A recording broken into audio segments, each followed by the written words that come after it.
కొండారావు. ఏంట్రా అప్పారావు, ఉదయం నుంచి మీ ఇంట్లో ఒకటే గొడవ?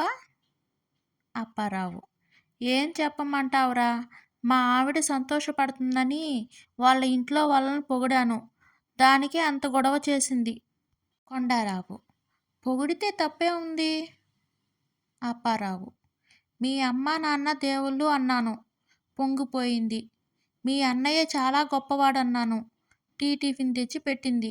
ఆ సంతోషంలో మీ చెల్లి అందాల దేవత అన్నాను, అంతే. ఆ టీ నా మొహాన కొట్టి పెద్ద గొడవ చేసింది. కొడుకు.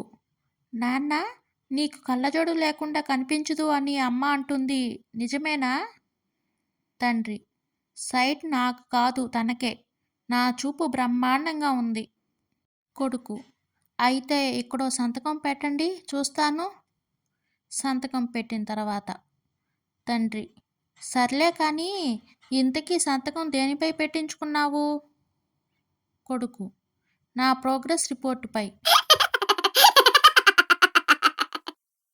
రమ. చదువుకునే రోజుల్లో ప్రేమ మాయలో పడి నిన్ను పెళ్లి చేసుకుని చీపుర్లు తీసుకుంటున్నాను. కిరణ్. నేను మాత్రం ఒక రాజ్యానికి రాజునయ్యానా ఏంటి? నువ్వు తీసిన చీపుర్లు ఊరూరా తిరిగి అమ్ముకొస్తున్నానుగా. నా భర్త ఆరోగ్యం కాపాడుకోవాలని, ఆయన ఎప్పుడు ఎనర్జెటిక్గా ఉండాలని రోజు దగ్గరుండి మరీ బట్టలు ఉతికిస్తూ, అంట్లు తోమిస్తూ, పిండి రుబ్బిస్తూ, వ్యాయామం చేయిస్తుంటే చూసే వాళ్ళంతా నన్ను గయ్యాళి అంటున్నారు. నేను సీరియల్ చూస్తూ ఆయనతో అలా చేయించడానికి నేనెంత కష్టపడుతున్నానో నాకు మాత్రమే తెలుసు. నేను చేసేది తప్పా చెప్పండి? టీచర్. ఏరా రాము, నిన్న జ్వరం వచ్చిందని స్కూల్ ఎగ్గొట్టి మరీ సినిమాకి వెళ్ళావంట? రాము.